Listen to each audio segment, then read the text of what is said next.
Kita nak tanya juga pengalaman Encik Izzauddin, 19 tahun, menjadi seorang pemandu ambulans. Kan?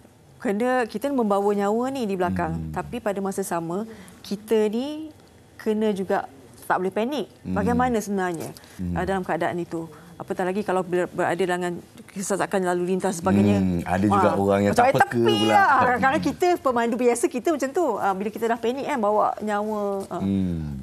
Pertama sekali kita sebagai pemandu ambulan ni kita kena fokuskan untuk diri kita. Macam mana keadaan jalan. Dan dalam keadaan kesesakan tu, pertama sekali nyawa kita dan petugas yang saya bawa. Yang kedua ni untuk pesakit lah. Untuk kita sampaikan ke destinasi yang kita tuju. Contoh hospital, tempat yang ni. Benda paling penting protect diri sendiri dulu. Sebab kita bawa dalam satu kopaman menjadi satu tanggungjawab untuk pemandu ambulan mana-mana pun dia bertanggungjawab untuk keseluruhan kenderaan tu tanggungjawab besar kan. Ya. Jadi bagi saya mana-mana pemandu ambulan di Malaysia yang di mana di bawah Kementerian Kesihatan ni, first sekali memang dia bertanggungjawab diri sendiri dan harta benda yang kita bawa dan juga pesakit. Itu adalah tanggungjawab yang besar yang mana orang kata benda tu ialah lebih kepada kita nak membantu orang. Sebab situasi bermacam-macam yang kami tempuhi. Saya sendiri tempuhi dengan orang kata pengalaman ni macam-macam. Kemalangan, kematian di rumah, sakit jantung. Benda-benda tu memang orang kata pemandu ambulan kena sampai masa dengan agak singkat. Saya sebenarnya syukur dengan pertemuan ini kerana untuk penonton-penonton kita yang mungkin tak cakna apakah perspektif pemandu ambulans itu sendiri. Jadi kesianilah mereka. Mereka pun ingin menjalankan tugas juga ya. Dan kerana mereka yang melanggar undang-undang, ikut dari belakang dan sebagainya, semuanya boleh disaman di bawah Seksyen 42/1 Akta Pengangkutan Jalan 1987. Anda tidak akan terlepas ya. Tapi saya bertanya kepada Dr. Khairul Nizam pula ya. Kadang-kadang kita ni panik. Bila kita nampak ambulan, kita dengar siren dia, alamak sudah ada ambulan, alamak. Kalau kita belah kiri, okey, kita pelankan kereta, kita pergi ke kiri, kita beri laluan ya. Kalau kita ke kanan, kadang-kadang saya panik macam, alamak, kita ni lagi laju, dia lagi laju, alamak macam mana? Kita nak pergi ke kanan ke kiri? Kalau dia datang dari depan, macam mana pula? Kalau disimpan pula, macam mana pula? Jadi doktor boleh beri pencerahan sedikit. Silakan. Terima kasih Nas tentang perkara ini ya. Ya, ada dua aspek yang kita kena lihat sebagai seorang pengguna jalan raya pada waktu tersebut. Berhadapan dengan ambulans, sekiranya kita berada di garis yang paling kanan ataupun baris dari kiri. Tanggungjawab kita kalau perlahan kenderaan dan buka laluan. Itu sajalah. Dan sekiranya datang daripada keadaan yang kita pergi bertentang arah, kita sebenarnya ada satu polisi lah kan, memberitahu kepada semua pemandu dan unit-unit ambulans ni, kalau boleh janganlah lakukan perkara seperti itu kerana dia lebih membahayakan. Melainkan dalam keadaan-keadaan yang terdesak yang mana tidak dapat dielakkan laluan lain pun dah tak ada. Sebagai pemandu pengguna jalan raya yang lain, kita pun kena berhenti dan membuka ruang. So, kena pilihlah. Jangan teragak-agak ubah laluan, nanti ada pelanggaran pula. Betul. Sebab pelanggaran ni juga melibatkan ambulans. Saya rasa dalam tahun lepas pun kita ada beberapa ambulans yang telah dilanggar, baik di persimpangan jalan dan sebagainya.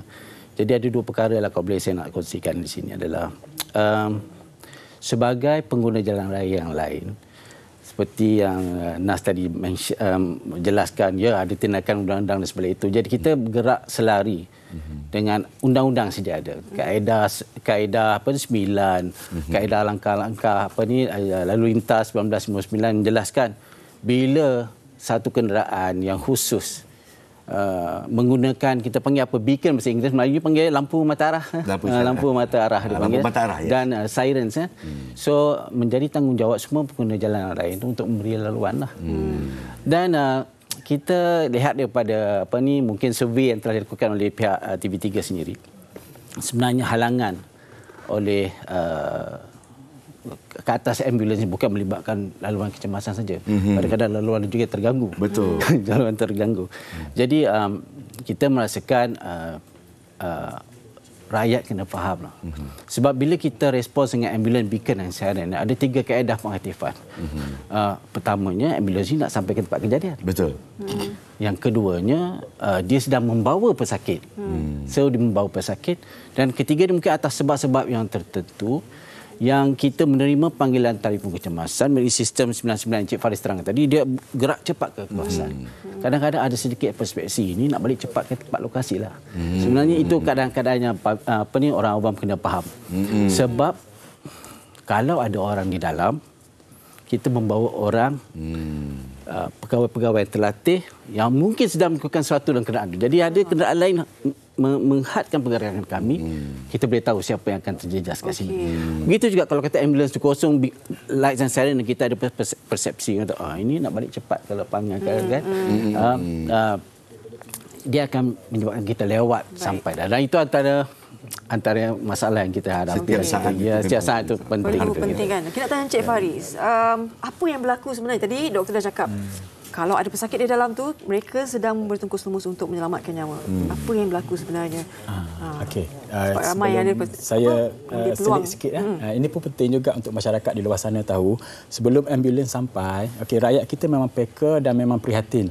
Cuma kita perlu bantu dalam keadaan yang betul. Yang pertama, jangan gerakkan mangsa.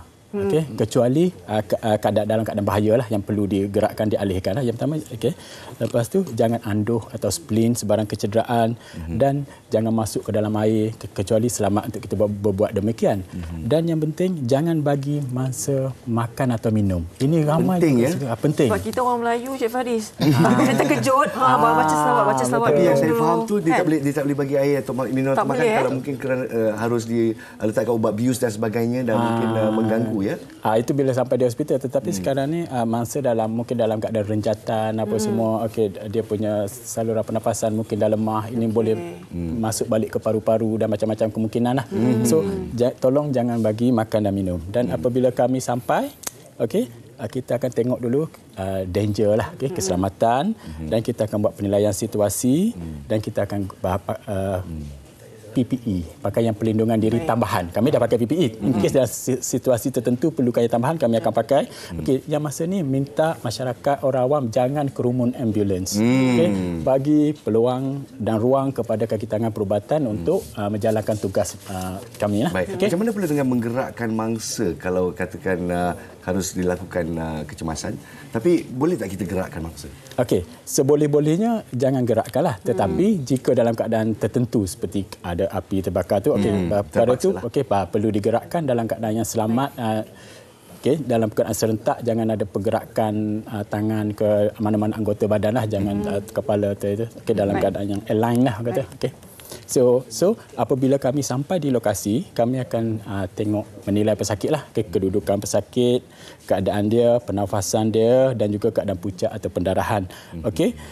Dan seterusnya kami akan bagi rawatan step by step lah, daripada atas ke bawah, pasang sesuai ke collar apa semua. Yang saya nak minta daripada masyarakat, jangan bagi tekanan kepada petugas ambulans. Biasanya, tengok ni dulu, tengok tu dulu. Tolong jangan buat macam tu. Kami terlatih, kami tahu nak saring siapa yang kami perlu rawat dulu. Dan jaga kerahsiaan atau aib pesakit. Jangan ambil gambar tu semua. Dan satu lagi, Cik Nas, yang penting, jangan merokok. Ini banyak juga kami hadapi situasi kan. Bila kemalangan, mungkin ada tumpahan minyak apa suka merokok. Terima kasih. Jangan merokok, jangan beri dia makan atau minum, jangan gerakkan. Jadi mungkin kata-kata terakhir daripada Tuan Riyaudin sebagai seorang pemandu untuk pemandu Malaysia, Cakna sikit. Ceritakan sikit apa yang harus dan tidak boleh dilakukan. Bagi saya sebagai seorang pemandu, saya mohon pada semua rakyat Malaysia, tolong peka dengan bunyi siren ambulan. Sebab dengan kepekaan kita, insya-Allah kita selamatkan satu nyawa. Kan? Sebab benda tu kita tak tahu, mungkin keluarga kita di belakang tu, kan? Wallahu alam. Tapi itulah, kepekaan memberi satu impak, iaitu nyawa. Doktor mungkin sikit. Ya, sebagai penerajut kita, Kementerian Kesihatan mengambil tanggungjawab untuk mengendalikan semua aktiviti-aktiviti ambulans lah. Dan kita sebenarnya sudah mengeluarkan satu polisi untuk sebenarnya diguna pakai oleh Kementerian Kesihatan sendiri. Tapi kandungannya saya rasa mungkin kita boleh kongsikan bersama dengan Angkatan Pertahanan Awam atau semua unit ambulans bawah agensi uniform ni seperti MRS Bomber untuk sama-sama kita terapkan elemen-elemen. Dan dia biasanya tak lari dengan peraturan JPJ dan sebagainya. Okey. Kita sebagai rakyat Malaysia pun perlu ada ilmu berkenaan dengan Tepat ini.